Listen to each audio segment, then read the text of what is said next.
ఇప్పుడు కృష్ణ వయసు 10 ఏళ్ళు. అతనికి తన తల్లి కౌసల్య తప్ప మరే బంధుత్వమూ లేదు. హఠాత్తుగా ఓ రోజు కౌసల్య కన్నుమూస్తుంది. ఊర్లో వాళ్ళు తలో చేయి వేసి ఆమెకు దహన సంస్కారాలు చేస్తారు. ఆ తర్వాత ఎక్కడి వాళ్ళు అక్కడికి వెళ్ళిపోతారు. కృష్ణ ఒక్కడే ఇంట్లో కూర్చొని వెక్కి వెక్కి ఏడుస్తున్నాడు. అప్పుడు అతని దగ్గరికి మైత్రి అని 8 ఏళ్ల అమ్మాయి వస్తుంది.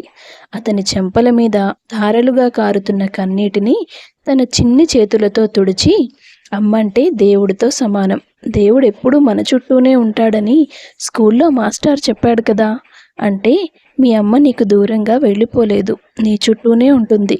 నిన్ను ప్రేమగా పలకరించే ప్రతి ఒక్కరిలోనూ అమ్మ ఉంటుంది, ఏడవకూడదు అంటూ ఓదారుస్తుంది కృష్ణని. అలా మొదలైంది వాళ్ళిద్దరి స్నేహం. మైత్రి తన తల్లిదండ్రులను ఒప్పించి కృష్ణని తమతో పాటే ఇంటికి తీసుకెళ్తుంది. వాళ్ళిద్దరూ ఒకే ఇంట్లో ఉంటూ ఒకే స్కూల్కి వెళ్ళేవారు. రోజులు గడిచే కొద్దీ ఒకరంటే ఒకరు ప్రాణం ఇచ్చేంత గొప్ప స్నేహితులయ్యారు వాళ్ళు. చూస్తుండగానే ఏళ్లు గడిచిపోయాయి. ఇద్దరూ పెరిగి పెద్దవాళ్ళైపోయారు. ఓ రోజు, నాన్న, నాకు కృష్ణకి పట్నంలో మంచి ఉద్యోగాలు దొరికాయి అంటూ ఆనందంగా చెప్పింది మైత్రి తండ్రి మూర్తితో. నాకు తెలుసురా మీరు సాధిస్తారని అంటూ ఇద్దరిని భుజం తట్టి మెచ్చుకున్నాడు అతను. ఆ తర్వాత మైత్రి, కృష్ణ ఇద్దరూ మాలతీమూర్తిల ఆశీర్వాదం తీసుకుని పట్నం వచ్చేస్తారు. వారి చిన్నప్పటి నుండి ఊర్లో చాలామందికి మైత్రి కృష్ణల స్నేహం మీద దురభిప్రాయం ఉండేది. ఎవరెన్నన్నా మాలతీమూర్తి ఇద్దరూ పట్టించుకునేవాళ్ళు కాదు. వాళ్ళు పిల్లల్ని నిష్కల్మషంగానే పెంచారు. పట్నం వచ్చాక చెరో హాస్టల్లో చేరిపోయి ఉద్యోగానికి వెళ్ళడం మొదలుపెట్టారా స్నేహితులు. ఇద్దరికీ ఒకే చోట ఉద్యోగం దొరకడం చాలా ఆనందంగా ఉంది కదరా క్రిష్? అవును మైత్రి, ఉద్యోగాల పేరుతో విడిపోవాల్సిన పరిస్థితి మనకి రాలేదు. మనిద్దరం విడిపోవడమా? అది ఎప్పటికీ జరగదు. అవునా? మరి నీకు పెళ్ళైన తర్వాత ఏం చేస్తావే? అవును కదా, అలా అయితే నిన్నే కట్టుకుంటానులే. అబ్బో, వేసావులే పెద్ద జోకు. మరి నీకు ముందు పెళ్ళైతే నువ్వేం చేస్తావురా? పెళ్ళం మాట విని నన్ను దూరం పెట్టేస్తావా? దాన్నైనా వదిలేస్తాను, కానీ నా మైత్రిని మాత్రం వదులుకోను. నీ పేరులోనే స్నేహం ఉంది. ఎవరైనా ఒక ఫ్రెండ్గా ఉండాలంటే నిన్ను చూసే నేర్చుకోవాలి. ఫ్రెండ్స్తో ఎవరైనా పుస్తకాలు, పెన్సిళ్ళు షేర్ చేసుకుంటారు, కానీ నువ్వు మాత్రం నాకు జీవితాన్నే ఇచ్చావు. ఆ రోజు నువ్వు నన్ను మీ ఇంటికి తీసుకెళ్ళకపోయి ఉంటే రోడ్ల మీద అనాథలాగా పెరగాల్సి వచ్చేదేమో. అరే ఏంట్రా ఆ మాటలు? చుప్, అన్నీ వేస్ట్ మాటలు మాట్లాడతావు. మైత్రి, మన ఫస్ట్ శాలరీ వచ్చాక నువ్వేం చేస్తావు? ఏం చేస్తాను? డాడీకి ఇచ్చేస్తాను. మరి నువ్వు? నేను ఈఎంఐలో బైక్ తీసేసుకుంటాను. బైకా? నాన్న ఏమైనా అనుకుంటారేమో. హా, ఆ నాన్న కూతురు కోసమే నేను బైక్ తీసుకునేది. నా కోసమా? ఇవాళ బస్సులో ఎంత రష్ ఉందో చూశానుగా. నువ్వు అలా ఇబ్బంది పడుతూ జనాల మధ్య నిలబడ్డం నాకు అస్సలు నచ్చలేదు. ఎలాగో హాస్టల్స్ దగ్గరే కదా, రోజు ఇద్దరం ఒకే బైక్ మీద రావచ్చు. నేను కాదురా, నువ్వు గ్రేట్ ఫ్రెండ్వి. నేను చెప్పకముందే నా ఇబ్బందులు అర్థం చేసుకుంటావు. అలా మాట్లాడుకుంటూ వాళ్ళ ఆఫీస్ లోపలికి వెళ్ళారు. మొదటి రోజు ఆఫీస్లో వాళ్ళకి చాలా బాగా గడిచింది. ఎవరి స్థానాల్లో వాళ్ళు చక్కగా పనిచేసుకుంటూ మంచి పేరు తెచ్చుకున్నారు. నెల తిరిగేసరికి అనుకున్నట్టుగానే కృష్ణ ఒక బైక్ తీసుకుంటాడు. తర్వాత రోజు నుండి ఇద్దరూ కలిసి రావడం, కలిసి వెళ్ళడం చూసి ఆఫీసులో, హాస్టల్లో అందరూ వాళ్ళని లవర్స్ అనుకునేవాళ్ళు. మైత్రి వాళ్ళ మాటలేవి పట్టించుకునేది కాదు. కృష్ణకి మాత్రం కోపం వస్తూ ఉండేది. ఏంటే మైత్రి, ఆఫీస్లో, హాస్టల్లో అందరూ నీ గురించి, క్రిష్ గురించి ఏదేదో మాట్లాడుకుంటున్నారు. నువ్వు దేనికి రెస్పాండ్ అవ్వవేంటి? అడిగింది అన్షు, మైత్రి స్నేహితురాలు. ఇప్పుడు ఏం చేయాలంటావు? అది కాదే, మేమేదైనా అంటే చాలు కృష్ణ మా మీద తాజుపాములాగా బుసకొడతాడు. మైత్రి గురించి తప్పుగా మాట్లాడొద్దు, అది ఇది అని వార్నింగ్ ఇస్తాడు.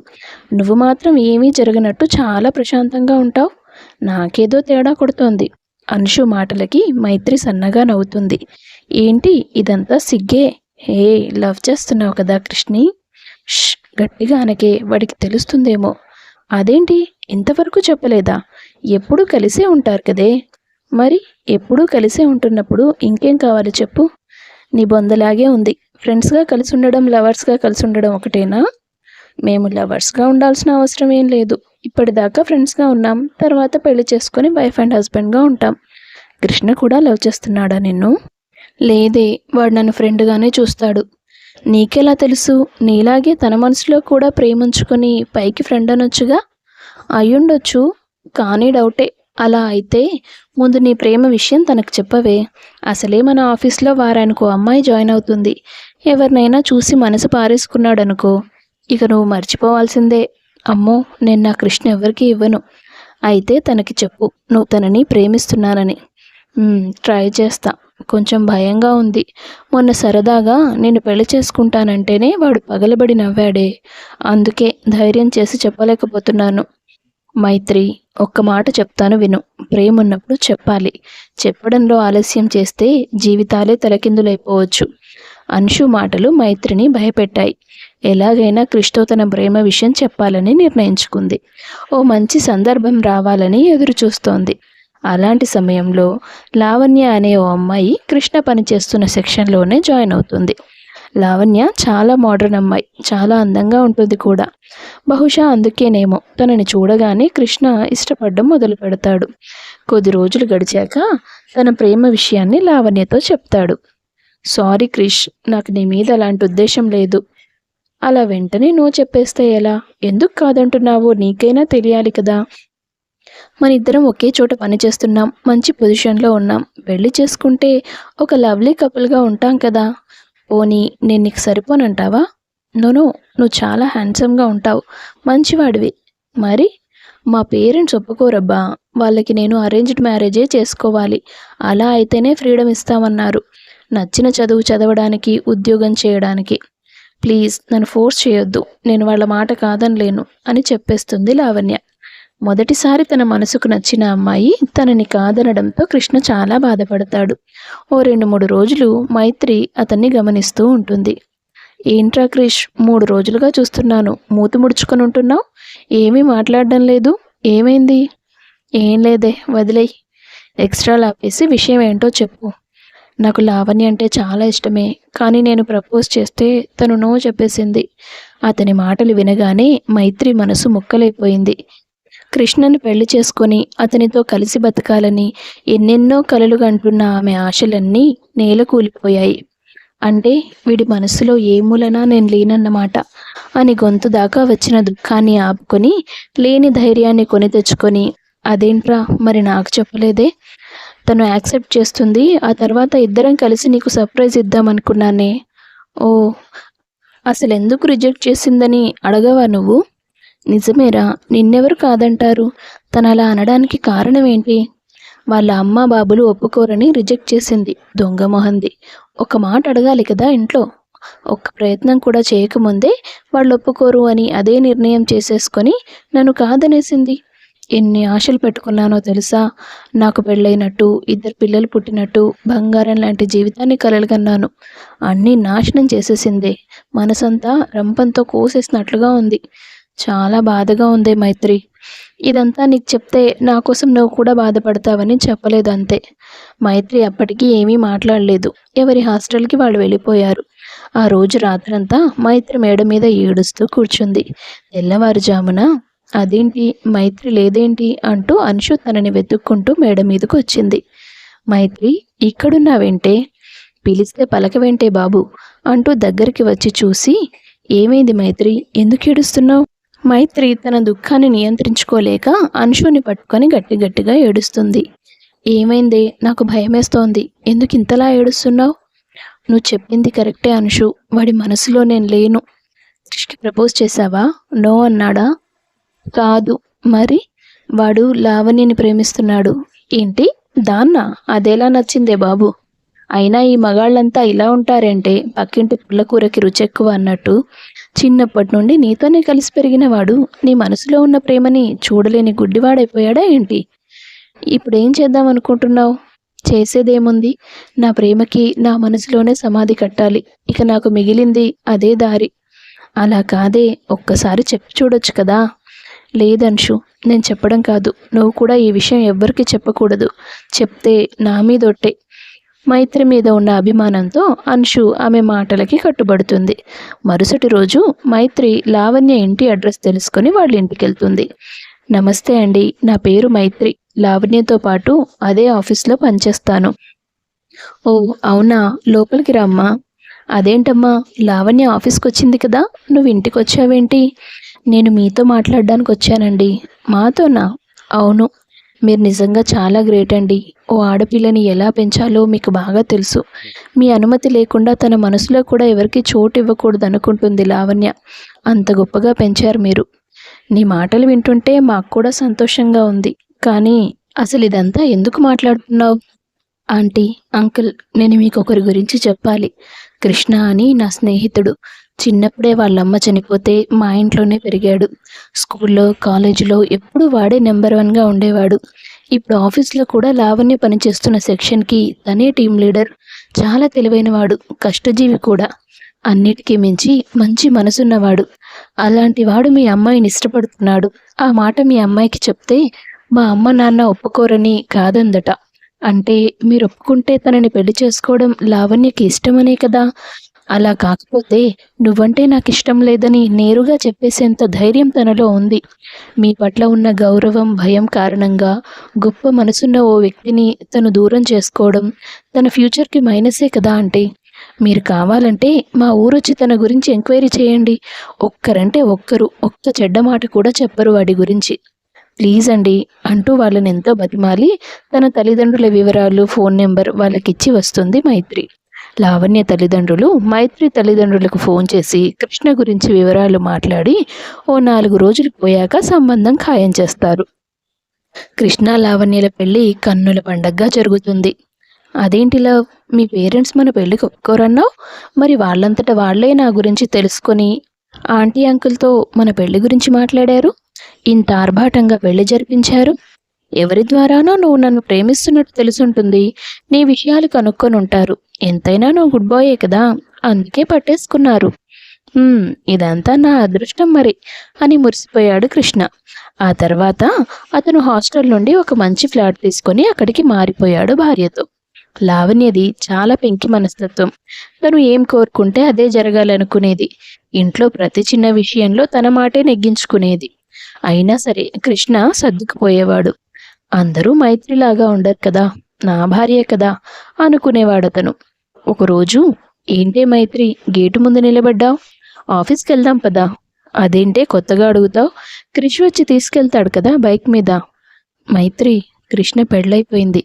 నువ్వే దగ్గరుండి జరిపించావు కదా. ఓ అవును కదా. ఏంటోనే బుర్ర సరిగా పనిచేయట్లేదు ఈ మధ్య. పద వెళ్దాం. నిన్ను చూస్తుంటే నాకు భయమేస్తుందే మైత్రి. పిచ్చిదానివైపోతావేమో అనిపిస్తుంది. మైత్రి తన కన్నీళ్ళను దాచుకొని, నాకేమవుతుంది, నాకేం కాదు, వాడు సంతోషంగా ఉన్నాడు కదా, నాకు కూడా హ్యాపీనే అని మాట దాటేస్తుంది. కృష్ణ తన భార్య లావణ్యతో కలిసి ఆఫీస్కి వస్తాడు. హాయ్ మైత్రి, ఎలా వచ్చావు? ఇంకెలా వస్తాం, మమ్మల్ని ఎవరు బైక్ మీద తీసుకొస్తారు? బస్లోనే కదా వస్తాం అంటూ వెటకారంగా సమాధానమిచ్చింది అంశు. అంశు, నువ్వు ఊరుకో, అలాగేనా మాట్లాడేది? అవునరా, బస్లోనే వచ్చాం. హాయ్ లావణ్య, ఎలా ఉంది మీ మ్యారీడ్ లైఫ్? చాలా బాగుంది. ఇంకాస్త ప్రైవసీ దొరికితే ఇంకా బాగుండేది. అదే సెలవులు సరిపోలేదంటున్నాను. ఓ ఓకే అని మొక్కుబడిగా మాట్లాడి మైత్రి తన టేబుల్ దగ్గరికి వెళ్ళిపోయింది. ఆ రోజు సాయంత్రం కృష్ణ ఆఫీస్లో 1 గంట ముందుగానే పర్మిషన్ తీసుకుని బయటికి వెళ్ళాడు. సరిగ్గా ఆఫీస్ క్లోజింగ్ టైంకి గేటు దగ్గర నిలబడి ఎదురు చూస్తున్నాడు. లావణ్య, మైత్రి, అంశు అందరూ ఒకే సమయానికి అక్కడికి వచ్చారు. క్రిష్, న్యూ బైక్ తీసుకున్నావా? నాకోసమేనా అంది అతని భార్య. హే లవ్, ఇది నీకు కాదు, మైత్రికి. వాట్? అవును, రోజు నా బైక్ మీద వచ్చేది, ఇప్పుడు మళ్ళీ బస్సులో రావాల్సి వస్తుంది కదా, అందుకే మైత్రి నీకోసం స్కూటీ తీసుకున్నాను. ఎలా ఉందో చెప్పు. బాగుంది క్రిష్, కానీ నువ్వు తీసుకోవడం ఎందుకు? కావాలనుకుంటే నేనే కొనేదాన్ని కదా. అదేంటి నీ డబ్బు నా డబ్బు అని కొత్తగా మాట్లాడుతున్నావు? నా బైక్ కొన్నప్పుడు నువ్వు డబ్బులు ఇవ్వలేదా? ఇదిగో కీస్ తీసుకో. కృష్ణ మైత్రి కోసం అలా స్కూటర్ కొనడం లావణ్యకు నచ్చలేదు. తనలో ఈర్ష్య మొదలైంది. రోజులు గడుస్తూ వచ్చాయి. ప్రేమించిన అమ్మాయిని పెళ్లి చేసుకున్న ఆనందం తనలో ఎంత ఉన్నా కూడా స్నేహితురాలి కోసం సమయం కేటాయించేవాడు కృష్ణ. అది లావణ్యకు అస్సలు నచ్చేది కాదు. దాంతో చీటికి మాటికి భర్తతో గొడవ పడేది. అలా ఓ 1 సంవత్సర కాలం గడుస్తుంది. ఏంటి కృష్ ఇంత లేటు? ఈరోజు సాయంత్రం మూవీకి వెళ్దాం అనుకున్నా కదా. అవును, మరి గంటలో తిరిగి వస్తానని వెళ్ళిన నువ్వు టైం దాటిపోయాక తిరిగి వచ్చావు. నేనేమనుకోవాలి? ఐఎమ్ సారీ లవ్, మైత్రికి చాలా జ్వరంగా ఉంది. నేను వెళ్తున్నప్పుడు దారిలో వాళ్ళు హాస్పిటల్ దగ్గర కనిపించారు. నేనే దగ్గరుండి ట్రీట్మెంట్ పూర్తయ్యేదాకా తనతోనే కూర్చొని హాస్టల్లో డ్రాప్ చేసి వస్తున్నాను. తనొక్కతే ఏం రాదు కదా, వెంట అంశు కూడా ఉండి ఉంటుంది కదా. ఆ, ఉంది. తనని పంపించేసి నేను మైత్రితో ఉన్నాను. వాట్, నీకేమైనా మతిపోయిందా కృష్ణ? ఏం చేస్తావో నీకు అసలు అర్థమయ్యే చేస్తావా? అంశు మైత్రిని చూసుకుంటుంది కదా, తనను పంపి మరీ నువ్వు తనతో ఉండాలా? అలా అంటావేంటి? అసలైతే ఇలాంటి సందర్భంలో మైత్రిని తీసుకొచ్చి మన ఇంట్లో ఉంచి జాగ్రత్తగా చూసుకోవాలి. కానీ నేను అడిగితే రానని చెప్పింది. ఓహో, బయట కలవడాలు అయిపోయాయి, ఇప్పుడు ఇంటికి తీసుకొచ్చి పెడదామని కూడా ప్రయత్నాలు చేస్తున్నావన్నమాట. మైత్రి, ఎందుకలా మాట్లాడుతున్నావు? నేను మైత్రిని కాదు. ఓ సారీ లవ్, తనకు బాగా జ్వరంగా ఉంది. 102 ఫీవర్. ఎలా ఉందో ఏంటో అని నా బుర్ర తన చుట్టూనే తిరుగుతుంది. అదే నేను అడిగేది. నాకు జ్వరం వస్తే మా అమ్మ వాళ్ళ ఇంటికి పంపించేస్తావు, తనకి జ్వరం వస్తే మాత్రం నా పేరు కూడా మర్చిపోయేంతగా ఆలోచిస్తున్నావు. ఆఫీస్లో అందరూ మీ గురించి ఎంత చెత్తగా వాగినా కూడా నిన్ను నమ్మి పెళ్లి చేసుకున్నాను. కానీ నువ్వు మాత్రం 24 గంటలు ఆ మైత్రి భజన చేస్తూ ఉంటావు. తప్పేముంది? తను నాకు లైఫ్ ఇచ్చింది. కానీ నీ లైఫ్లో ఉన్నది నేను. అవును, నేను నిన్ను ప్రేమించి పెళ్లి చేసుకున్నాను. ప్రేమగానే చూస్తున్నాను కదా. ఏం చూస్తున్నావు? ఒకప్పుడు ఆ మైత్రి నీ పక్కనే ఉండేది కాబట్టి దూరంగా ఉండే నేను అందని ద్రాక్షలాగా అందంగా కనిపించాను నీకు. ఇప్పుడు నన్ను పెళ్లి చేసుకున్నావు, కలిసి ఉంటున్నావు కదా. నేను బోరు కొట్టడం మొదలు పెట్టేశానేమో, తిరిగి దాని దగ్గరికి వెళ్ళాలని చూస్తున్నావు. తప్పుగా మాట్లాడుతున్నావు లవ్. మైత్రి నాకు మా అమ్మలాగా. తను నాకు చిన్నప్పుడు చెప్పింది, నిన్ను ప్రేమగా పలకరించే వాళ్ళలో మీ అమ్మ తప్పకుండా ఉంటుందని. నన్ను అంతగా ప్రేమగా పలకరించేది తనే. అందుకే నేను తనలోనే మా అమ్మని చూసుకున్నాను. నా ఆకలి, అలసట, అవసరం, బాధ, సంతోషం అన్నిటినీ నేను చెప్పకుండానే అమ్మలాగా అర్థం చేసుకుంటుంది నా మైత్రి. అంటే నేను నిన్ను సరిగా అర్థం చేసుకోలేదని, నీ ఆకలి తెలుసుకోలేనని, నీ సంతోషాన్ని, బాధని పట్టించుకోనని చెప్తున్నావు కదా. నేనేం మాట్లాడుతున్నాను, నువ్వేం అర్థం చేసుకుంటున్నావు? నువ్వు మరీ ఇంత బుర్రలేని దానివని అనుకోలేదు నేను. క్రిష్, ఇదే నేను నీకు చివరిసారి చెప్పడం.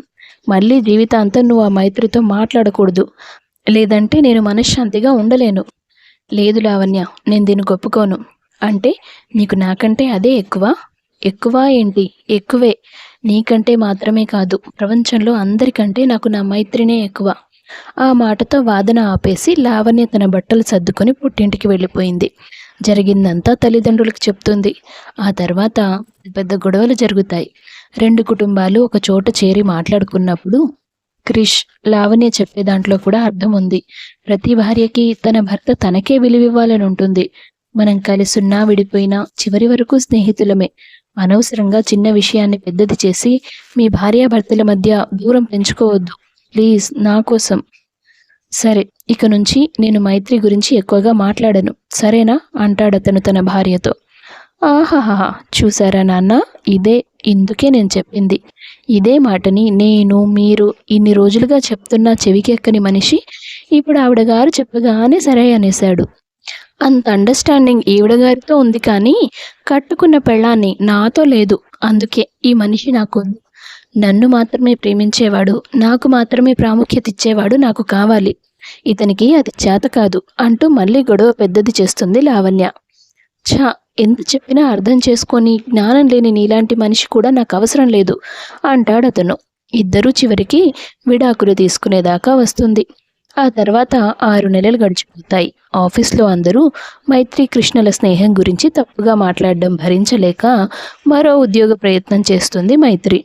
ఏంటి మైత్రి, అమెరికా వెళ్తున్నావా? అవును క్రిష్, నాకు ఒక్క మాట కూడా చెప్పలేదు. చెప్తే వద్దంటావని తెలుసు, అందుకే. ఇప్పుడు మాత్రం ఒప్పుకుంటానా? మరేం చేస్తావు?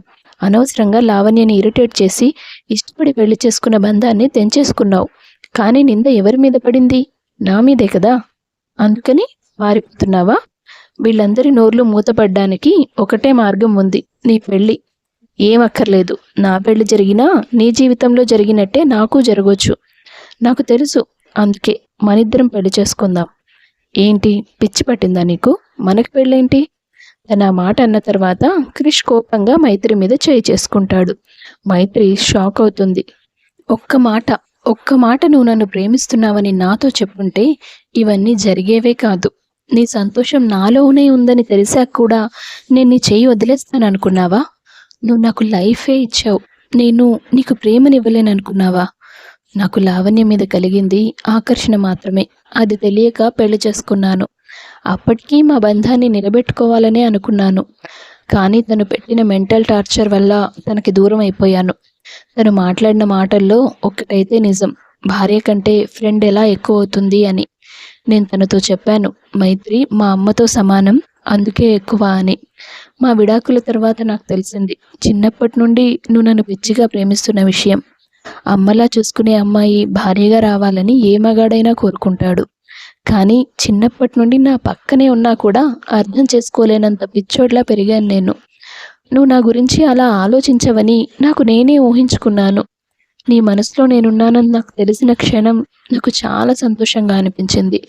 నీ ప్రేమను చంపుకొని మరీ నా ఇష్టాన్ని గెలిపించేంత ప్రేమ నీలో ఉంది. నువ్వు ఈ విషయం దాచడమే ఇంతదాకా దారితీసింది. పైగా పెళ్లి పెద్దలాగా వాళ్ళ ఇంటికి వెళ్ళి మరీ మా పెళ్లి కుదిర్చావట కదా. ఇవన్నీ నీకెలా తెలిసాయిరా? ఇప్పటికైనా మన ఇద్దరం కలవాలని నువ్వు వేసిన ఒట్టు గట్టి మీద పెట్టి నాకు అన్నీ చెప్పింది అంశు. ఇక వద్దే, మూడో మనిషి ప్రమేయమే వద్దు మన జీవితంలో. నేను చేసిన తప్పులన్నింటికీ నన్ను క్షమించు ప్లీజ్, మనం పెళ్లి చేసుకుందాం అంటూ తన కాళ్ళు పట్టుకొని బ్రతిమాలుకున్నాడు కృష్ణ. ఏం చేస్తున్నావురా, లే పైకి. అయినా ఇప్పుడు మనం పెళ్లి చేసుకుంటే జనాలు వేసిన నిందలు నిజమవుతాయి కదా. అందుకని మీ సంతోషాన్ని నాశనం చేసుకుంటారా అంటూ అక్కడికి వచ్చిన అంశు మైత్రిని మందలిస్తుంది. కృష్ణ అంశు మాటలకి మైత్రి ఒప్పుకుంటుంది. తర్వాత కొన్ని రోజులకి వాళ్ళు తమ ఊరికి వెళ్ళి ఇంట్లో వాళ్ళతో విషయం చెప్తారు. మొదట కొంచెం సంశయించినా మూర్తి మాలతి పరిస్థితులను పిల్లల మనసులను అర్థం చేసుకొని వాళ్ళకి పెళ్లి జరిపించారు. కృష్ణ మైత్రిల దాంపత్యం అన్యోన్యంగా సాగిపోయింది. అలా వాళ్ళిద్దరి కథ సుఖాంతమైంది. కథ నచ్చితే వీడియో లైక్ చేసి షేర్ చేయండి. తప్పకుండా ఛానల్ను సబ్స్క్రైబ్ చేసుకోండి. మీ అభిప్రాయాన్ని కామెంట్స్ రూపంలో తెలియపరచండి. అందరికీ ధన్యవాదాలు.